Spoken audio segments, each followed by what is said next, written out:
মধ্যপ্রাচ্যের সংঘাতপূর্ণ রাজনীতিতে যুক্তরাষ্ট্র ও ইসরায়েলের ব্যাপক সামরিক আগ্রাসনের পরও অবিশ্বাস্য দ্রুতগতিতে ঘুরে দাঁড়াচ্ছে ইরান। কয়েক সপ্তাহ ধরে চলা এই আগ্রাসনে ইরানের ভূগর্ভস্থ ক্ষেপণাস্ত্র ঘাঁটিগুলোর প্রবেশপথ ধ্বংসস্তূপে পরিণত হলেও তেহরান ইতোমধ্যে সেগুলোর বেশিরভাগই খনন করে ব্যবহারের উপযোগী করে তুলেছে। মার্কিন সামরিক কৌশলের সীমাবদ্ধতাকে নতুন করে সামনে নিয়ে এসেছে এই ঘটনা। যুক্তরাষ্ট্র এবং ইসরায়েল যৌথভাবে ইরানের ভূগর্ভস্থ ঘাঁটিগুলোর সুড়ঙ্গ এবং চলাচলের রাস্তাগুলো পুরোপুরি গুড়িয়ে দেওয়ার চেষ্টা চালিয়েছিল, যাতে ইরান আর কোনোভাবেই দূরপাল্লার ক্ষেপণাস্ত্র নিক্ষেপ করতে না পারে। কিছু স্থাপনা কয়েকশো মিটার পথের নিচে অবস্থিত হওয়ায় সরাসরি হামলা চালানো বেশ কঠিন ছিল। তাই কৌশলগত কারণে সুড়ঙ্গের প্রবেশমুখগুলোতে বোমা বর্ষণ করা হয়। সিএনএন-এর বিশ্লেষণ করা স্যাটেলাইট ছবিগুলোতে দেখা যায় 18টি ভূগর্ভস্থ ঘাঁটির অন্তত 69টি সুড়ঙ্গের প্রবেশমুখে আঘাত হেনেছিল যুক্তরাষ্ট্র ও ইসরায়েল। এতে ইস্পাহান নর্থ মিসাইল বেসের মতো প্রধান স্থাপনাগুলো রীতিমতো ধ্বংসস্তূপে পরিণত হয়। কিন্তু আশ্চর্যের বিষয় হলো, ইরান এই চরম সামরিক আগ্রাসনের জবাব দিচ্ছে অত্যন্ত সাধারণ কিছু যন্ত্রপাতি দিয়ে।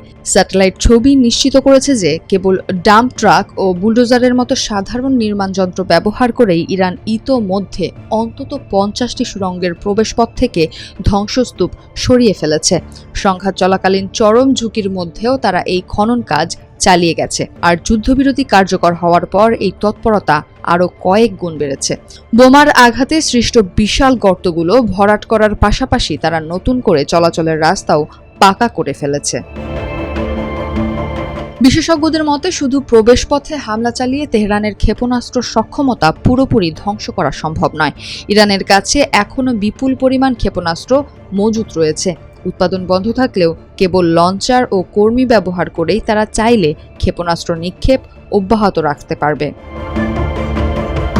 মার্কিন প্রেসিডেন্ট ডোনাল্ড ট্রাম্পের অন্যতম প্রধান লক্ষ্য ছিল ইরানের এই ক্ষেপণাস্ত্র ভাণ্ডার চিরতরে অকেজো করে দেওয়া।